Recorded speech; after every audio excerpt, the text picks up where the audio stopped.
Eh bien, bonsoir à toutes et à tous. On se retrouve donc pour une nouvelle thématique ce soir que je reprends donc en ce mois de juin, que j'avais laissé de côté pendant quelques mois, mais je cherchais le bon moment pour continuer cette rubrique que j'affectionne parce que c'est un cinéma autre, un cinéma différent, un cinéma choc, un cinéma interdit justement, un cinéma de la controverse, de la polémique. Et aujourd'hui, ben, je voulais vous parler évidemment d'un film qui m'a plus particulièrement impressionné par le ton en fait du film, surtout parce que j'aime beaucoup son réalisateur Aldo Lado. Et donc Aldo Lado, c'est un réalisateur que j'ai découvert avec un giallo, figurez-vous, en 1972. Il sortait Qui l'a vu mourir. Et d'ailleurs, c'était un film qui se déroule dans une ville que j'adore en Italie, Venise, et que je connais bien. Et aujourd'hui, en revoyant la filmo d'Ado Lado, bon, qui a fait quand même des films qui peuvent ne pas plaire vraiment à tout à chacun. En tout cas, moi, je trouve, en tout cas, sa filmo intéressante. Et il y a le fait que je reviendrai bientôt, bien sûr, avec Tintorera, donc mon invité pour le cycle Giallo, donc sur son meilleur Giallo, en fait, Je suis vivant. Même si j'aime beaucoup Qui l'a vu mourir également. Mais aujourd'hui, je vais vous parler plutôt d'un Rap and Revenge, ce qu'on appelle, c'était une mode dans les années 70, il y en a eu pas mal de ce type de film. Donc le Rap and Revenge, qu'est-ce que c'est? C'est un type de film qui raconte donc l'histoire en général de victimes, des femmes évidemment, bien souvent. Oui, puisque donc elles se font violer, torturer et tuer. Et la revenge, c'est donc en général le retour de bâton contre les assaillants qui se font rattraper par, donc, euh, comme ici, la famille qui va venger les actes odieux, horribles que deux jeunes femmes ici vont subir pour ce film dont j'aime particulièrement le titre italien, L'ultimo treno della notte, le dernier train de la nuit, qui respecte en français bien sûr le titre original.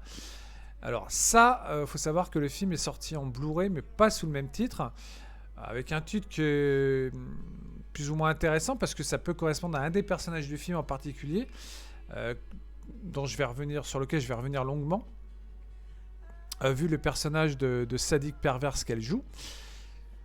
Donc le titre La bête tue de sang-froid, oui, on aurait pu aussi garder un titre pareil parce que c'est vrai que ça, on peut dire qu'on peut, oui, par rapport à un des personnages, on peut donc l'assimiler. Ce titre correspond donc à la mentalité déviante d'un des personnages. Et puis, La bête tue de sang-froid, donc, qui a été sortie dans une très belle édition Blu-ray de l'éditeur Le Chat qui fume.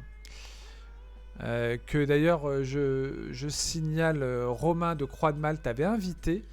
Il avait invité Stéphane Bouillet, l'un des responsables du Chat qui fume, où il y avait une très bonne soirée. D'ailleurs, on avait pu tous échanger en direct avec lui. C'était passionnant. Donc, le dernier train de la nuit, donc dans le quartier interdit, vous vous dites, mais pourquoi? Bah oui, parce que ça fait partie de ces films extrêmes, en tout cas à la tonalité extrême des années 70, qui ont fait partie, on va dire, le rap and revenge, c'est un genre très prolifique quand même, il y en a beaucoup. Je pense à I Spit on Your Grave en 78 de Merzarki. Vous en avez pas mal. Il y a également le film qui se déroule en montagne, je ne sais plus, réalisé par un Italien. D'ailleurs, je pense que j'y reviendrai sur ce film parce que moi j'avais particulièrement aimé le côté, vous savez, des, ça se passe en montagne, c'est des rednecks locaux en fait qui s'attaquent à des jeunes campeurs. Voilà, si je me souviens bien. Voilà, et donc vous entendez, pour préciser bien sûr, avant que je revienne en détail bien sûr sur le dernier train de la nuit, et surtout sur ce qui s'est dit par rapport à ce film et autour de ce film, Donc le dernier train de la nuit, la musique est signée Ennio Morricone. La chanson de début qu'on entend, c'est la très belle chanson de Demis Roussos. Voilà, et donc le film pose tout de suite, installe une ambiance très particulière. Ça commence à Turin, en Italie. Donc c'est pour vous resituer, puisque je vais découper cette vidéo en plusieurs parties. On va commencer par revenir sur l'histoire du film en détail. On va ensuite analyser un peu le contenu du film. Je dirais le choix de la mise en scène de Aldo Lado, le scénario. Vous verrez, et donc je parle aussi des fans d'un autre film. Vous verrez qui eux estiment que c'est un plagiat et honté donc du fameux film de Wes Craven, La dernière maison sur la gauche, qui est sorti en 72. Mais moi je trouve que même oui en effet si ça y ressemble très très fortement, sauf que le cadre est différent puisqu'ici ça se déroule dans un train, alors que la dernière maison c'était donc en forêt, puis donc dans la maison du père. Bon bah là vous avez un peu le même schéma quand même dans l'histoire, mais je trouve que grâce à Aldo Lado, le film pour moi a quand même une vraie, je dirais, identité. Même si vraiment ça ressemble beaucoup quand même, je dirais, dans l'ensemble, la trame, on va dire, la trame de ce film ressemble fortement, bien sûr, à celle du film de Wes Craven. Mais, comme je dis, je vous dirai pourquoi. Moi, je pense qu'il y a quand même des différences importantes, majeures. Et pourquoi, pour moi, non, je ne le considère pas comme un plagiat, mais plutôt comme, oui, allez, on va dire une sorte de remake, mais dans un cadre différent, évidemment, un train de nuit.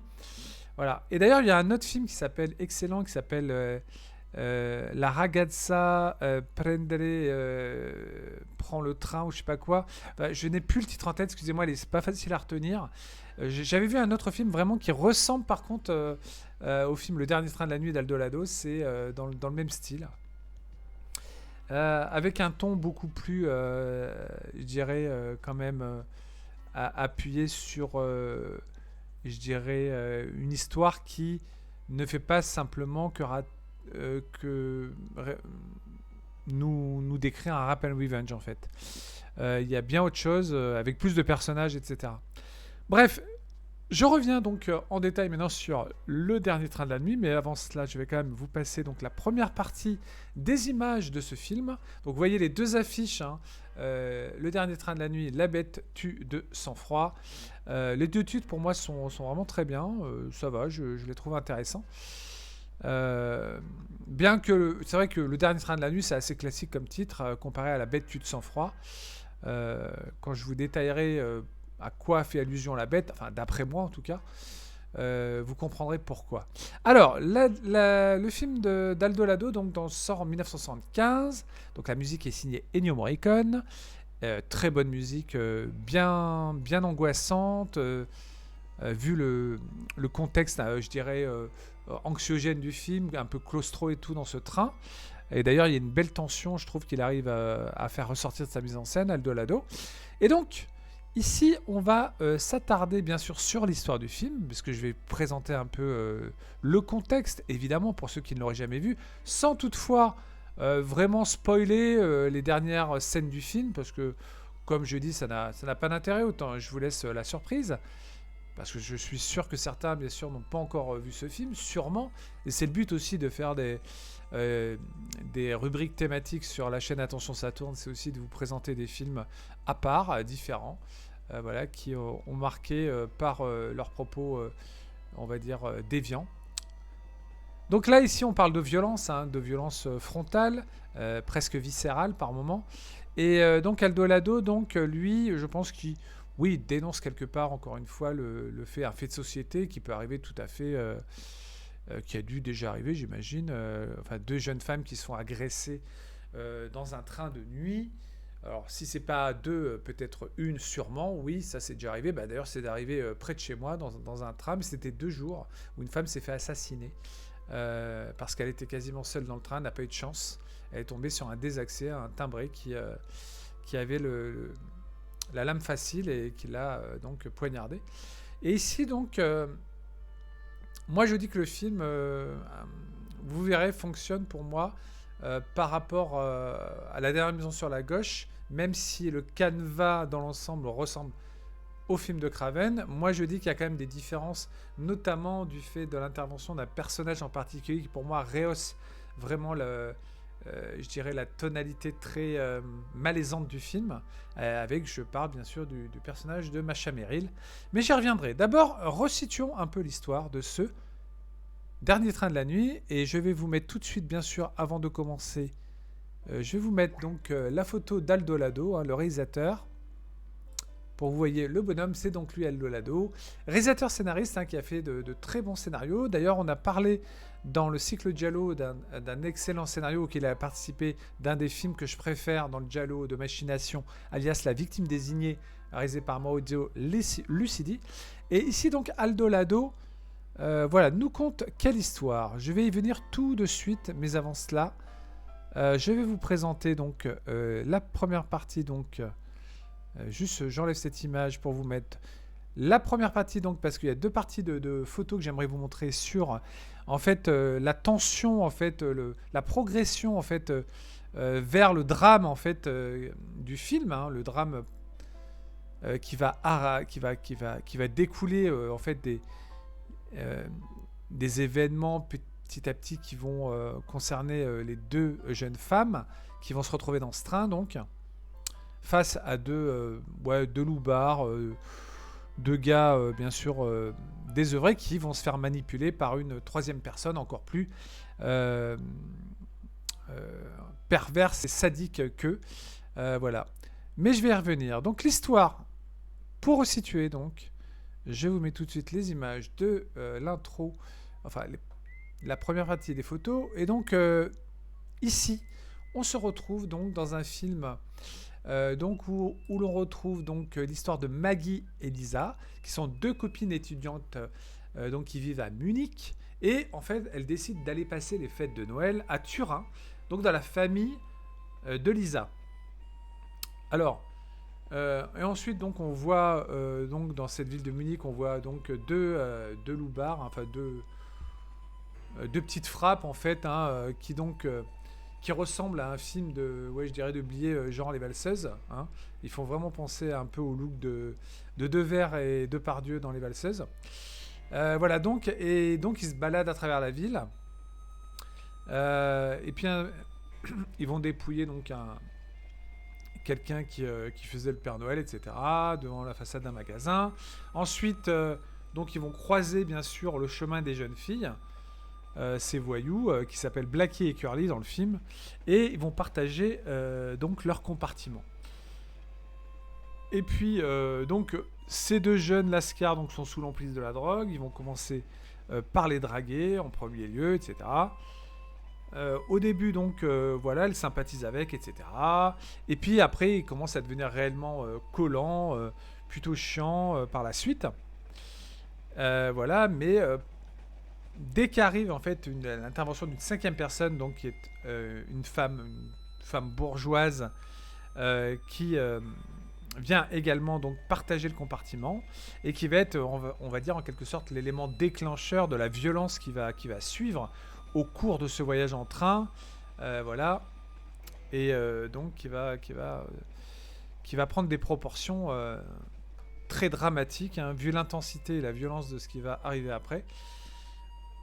Voilà, donc d'abord cette cinquième personne jouée par Masha Merrill, donc il n'y a pas de nom, elle donne pas son nom, c'est simplement une dame dans un train en fait qui arrive, qui ne dévoile pas son identité, donc c'est tout de suite on le sent, donc une femme très provocatrice, nymphomane, elle excite même donc une des personnes, Blackie, dans les toilettes pour donc assouvir un besoin assez urgent, on va dire. Je vous donnerai pas les détails. Et puis ensuite, donc un peu plus tard, donc dans le compartiment en question du train,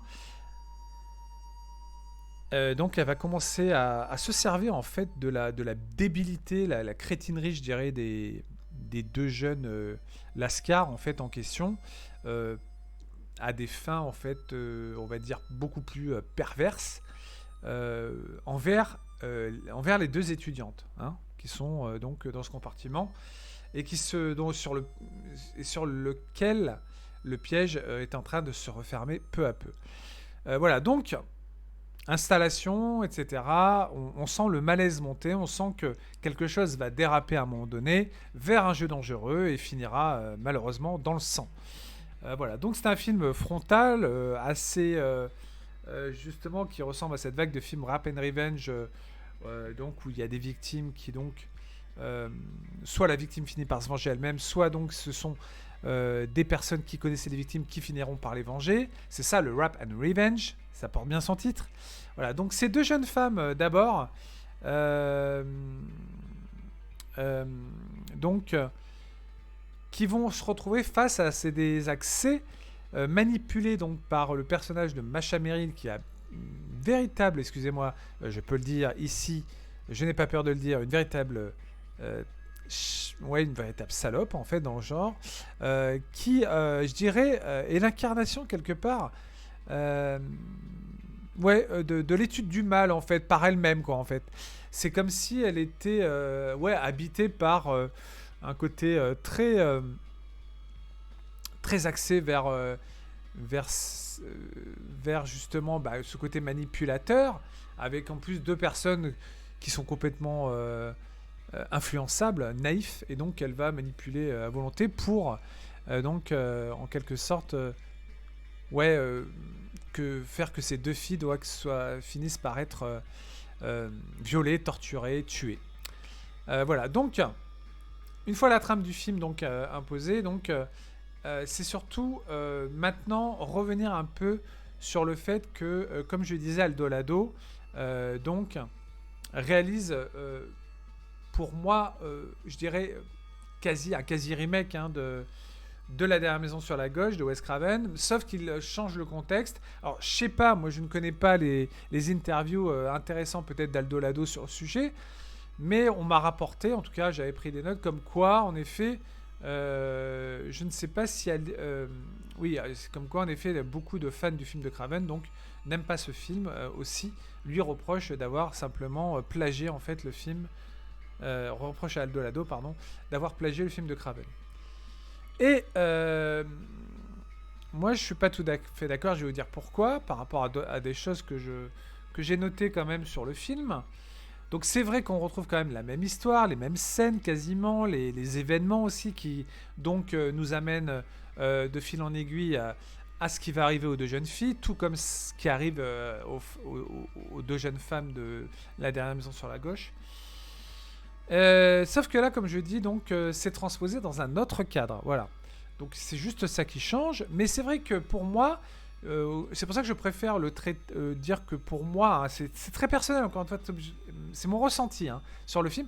Je préfère le considérer comme plutôt une sorte de remake, voilà, de La Dernière Maison, dans un autre cadre. Parce que je trouve qu'Aldo Lado, même s'il il n'a jamais dit que c'était ouvertement une autre version de La Dernière Maison sur la Gauche, bien sûr, on pense tout de suite, évidemment, en regardant ce film, au film de Craven.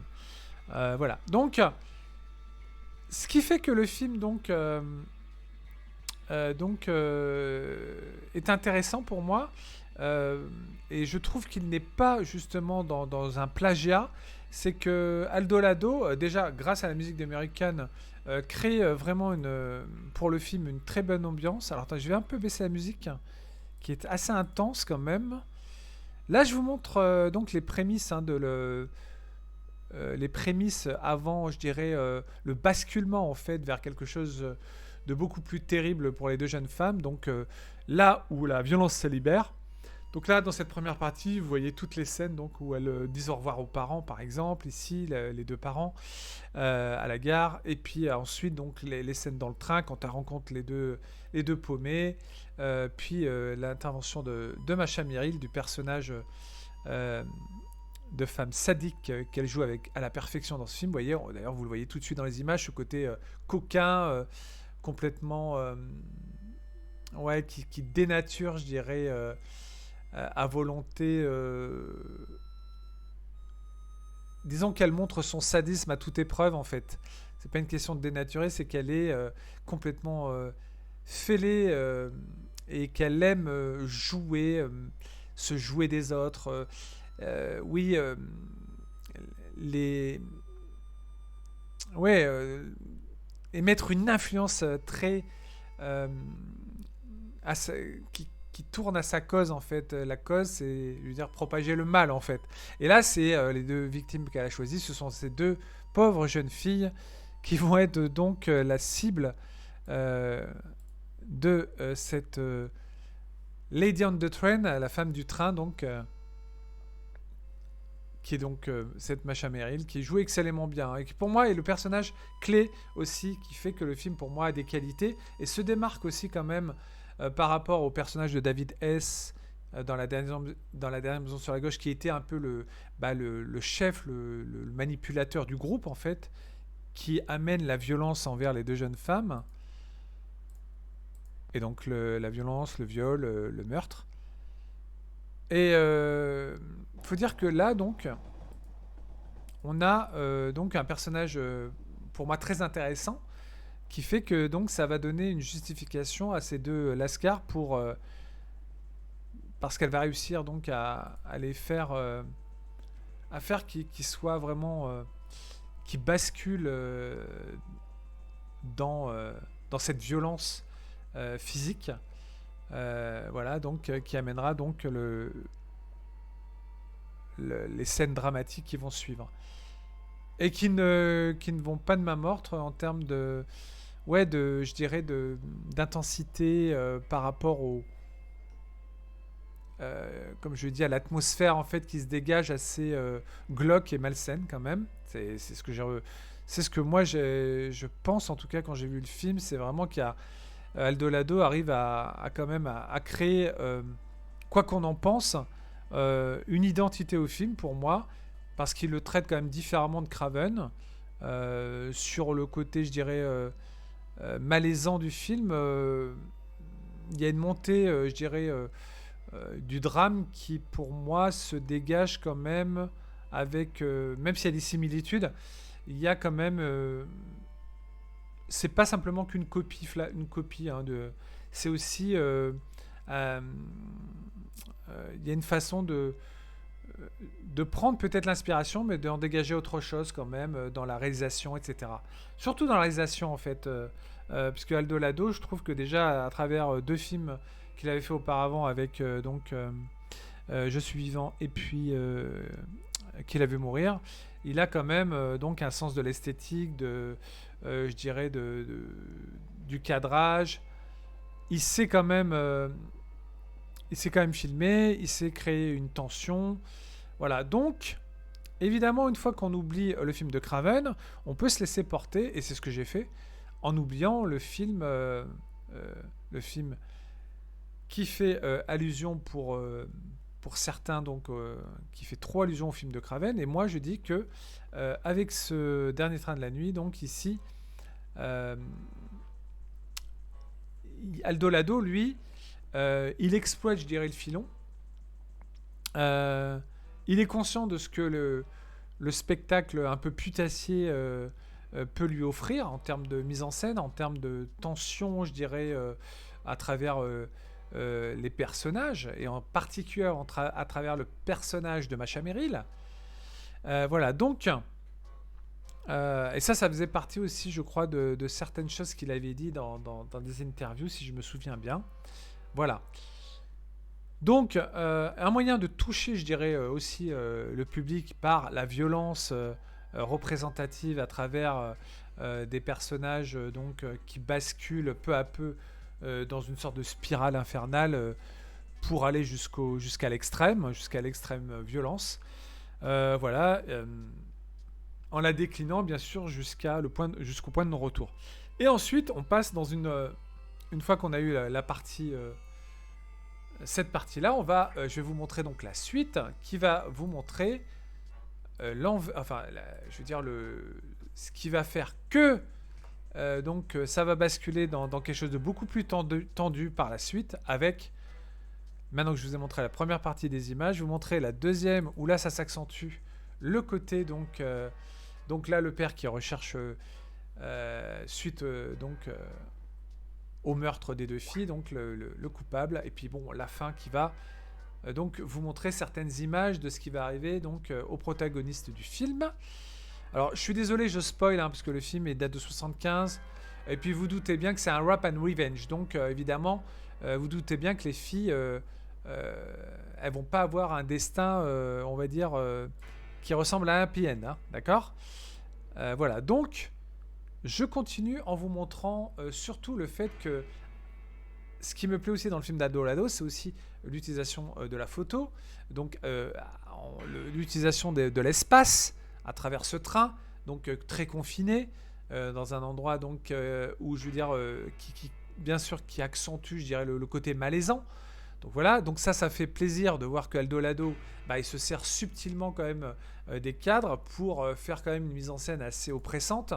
Voilà, il y a quelque chose moi euh, qui fonctionne donc dans la façon, de filmer tout ça, de nous rendre spectateurs d'une vision extrêmement pessimiste à travers ces images des tares de la société en fait, des dangers du mal en fait, hein, puisque le mal est exprimé à travers le personnage, le mal ouais, j'allais dire presque absolu à travers ce personnage vraiment, mais alors elle le joue avec tellement je dirais, de jouissance perverse, Masha Merrill, qu'on y croit, quoi.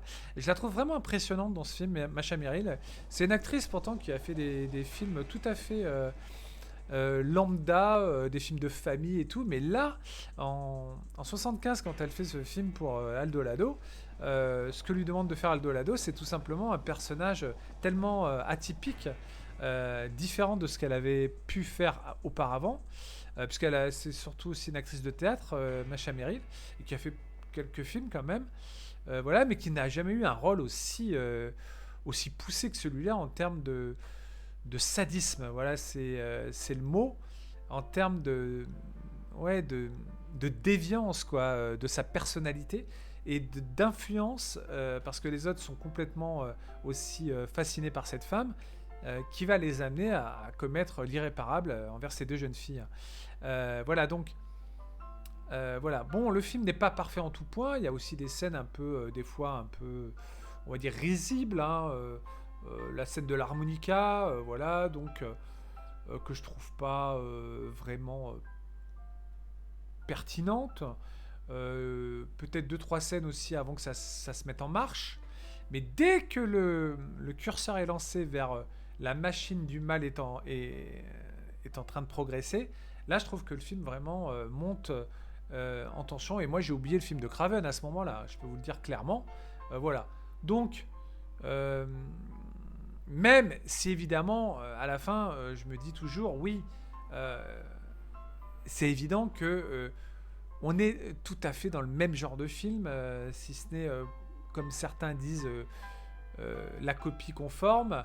Moi, je dis non. Il y a quand même autre chose à travers la mise en scène de l'ado, à travers la direction d'acteur, à travers ses éclairages, que Craven ne fait pas dans la dernière maison sur la gauche.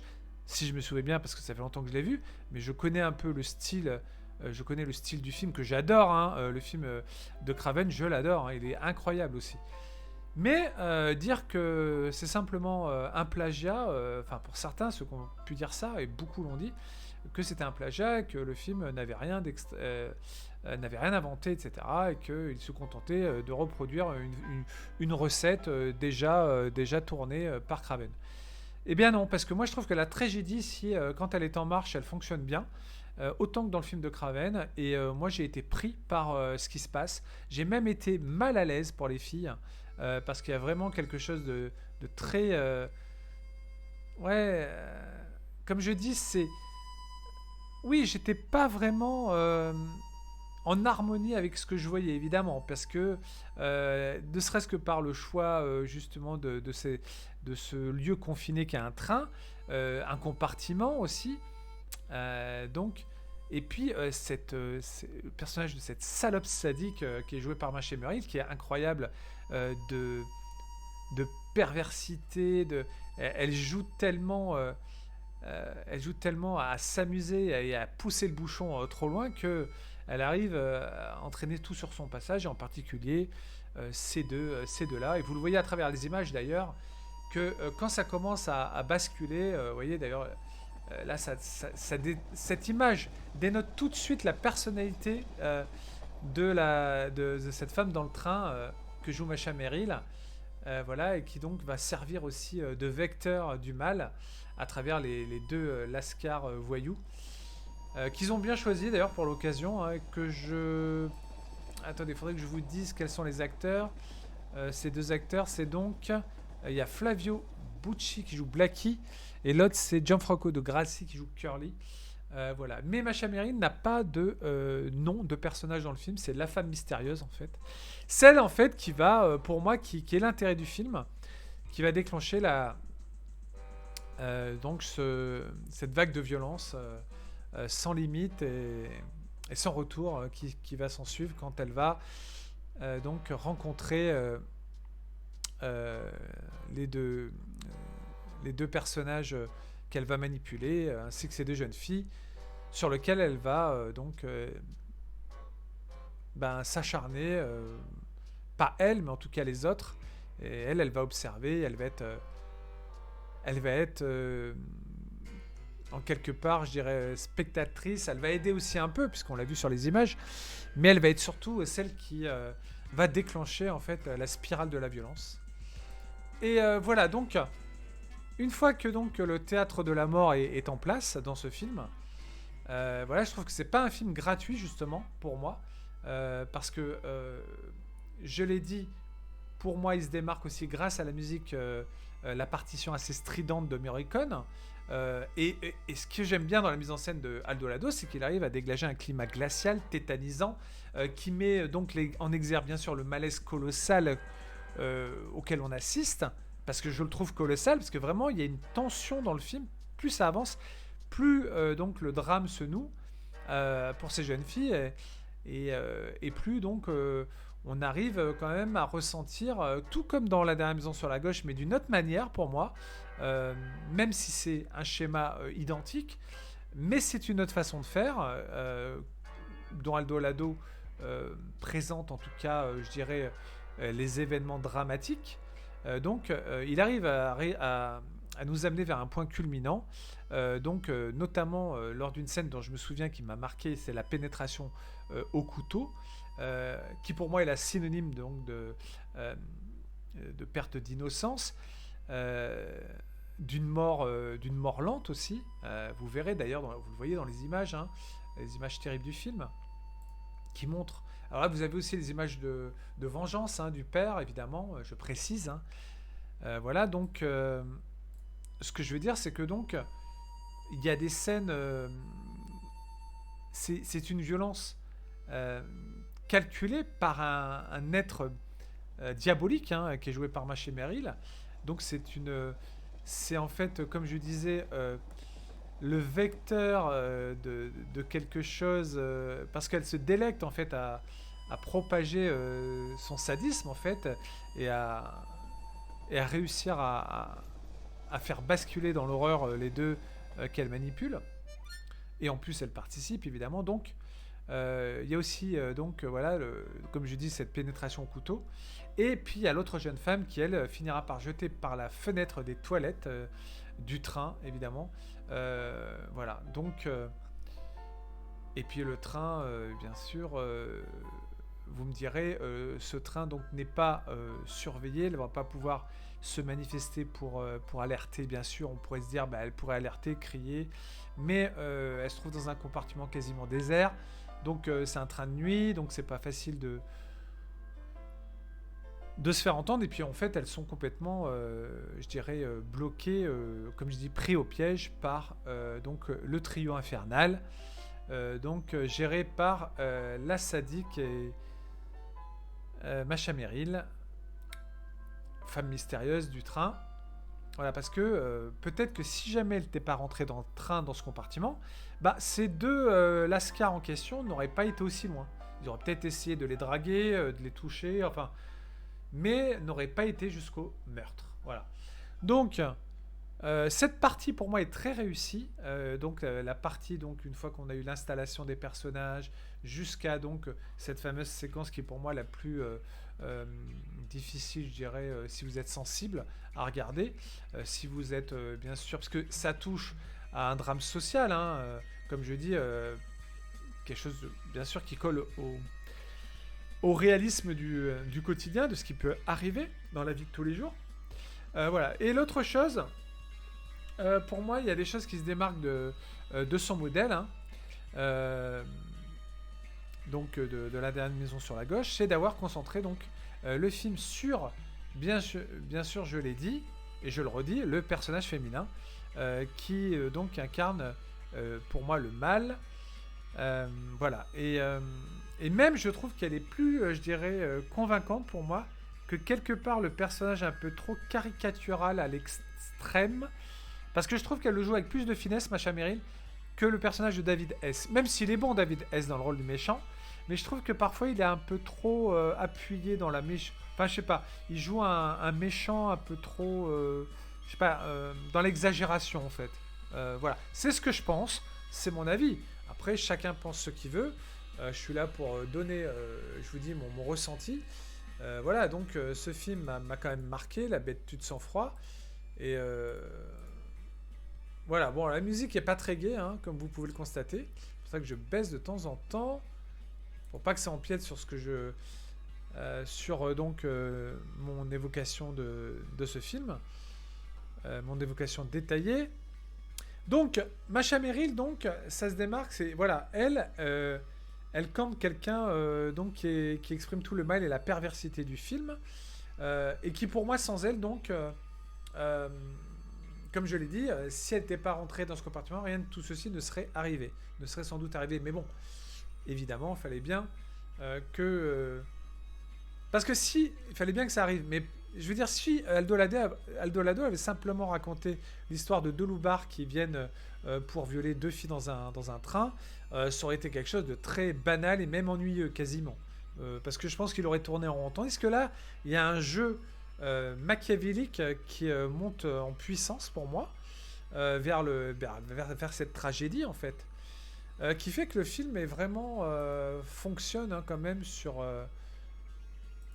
et voilà, et donc c'est ce qui fait que pour moi le film vaut vraiment la peine d'être découvert dans ce cycle du quartier interdit, parce que c'est quand même ce film fait partie pour moi quand même des œuvres maîtresses du cinéma italien pas bis, du cinéma extrême des années du cinéma oui italien tendance extrême des années 70, comme il y a eu d'autres pays à l'international qui ont pu faire des films, en Allemagne par exemple, ou en Autriche plutôt avec Schizophrénia plus tard en 83. Voilà. Mais en tout cas, dans les années 70, déjà montrer un film comme ça, avec une telle violence, une telle perversité, un tel sadisme, je dirais même que le film est même peut-être plus sadique que le film de Craven par moment, dans la verbalité, pas que dans le côté physique, mais aussi dans le côté verbal. Euh, voilà, et puis la fin, bon, pour moi, la dernière partie, donc l'histoire, la vengeance, bon, c'est beaucoup plus classique, on va dire. C'est quelque chose qui est intéressant parce qu'on a envie quand même de voir la vengeance arriver, hein, parce que c'est très dur quand moi je m'attache beaucoup aux personnages en général, et puis quand je vois que c'est deux femmes, et surtout quand je pense que c'est un thème social hein, qui peut arriver dans la vie de tous les jours. Je m'attache donc au personnage des deux jeunes femmes et je me dis voilà qu'on a envie de les voir se faire venger quoi. Évidemment voilà c'est parce que moi je suis quelqu'un aussi quand je regarde un film type de film pardon, je suis assez sensible et voilà quand on touche quand on touche comme ça à des personnes qui ne mériteraient pas ce qui leur arrive, eh ben, ça me sensibilise et bien sûr j'ai moi aussi le sentiment de vengeance quelque part en regardant le film qui s'opère, et j'ai envie que ça se termine bien sûr par le côté revenge justement.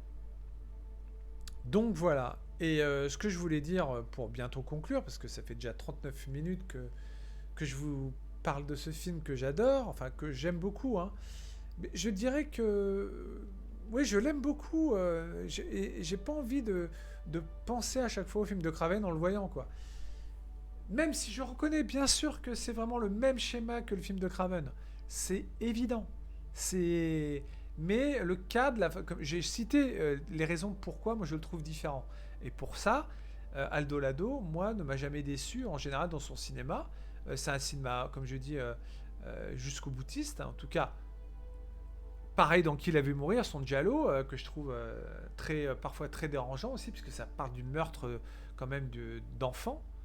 Euh, Je suis vivant, c'est pur giallo, avec un sujet tout à fait différent qui est excellent aussi. Mais voilà, donc j'aime beaucoup ce film, Le Dernier Train de la Nuit. Voilà, c'est un film qui justement montre la psyché d'un personnage totalement diabolique, cruel, voué au mal. Voilà, comme je dis, une sorte d'équivalent du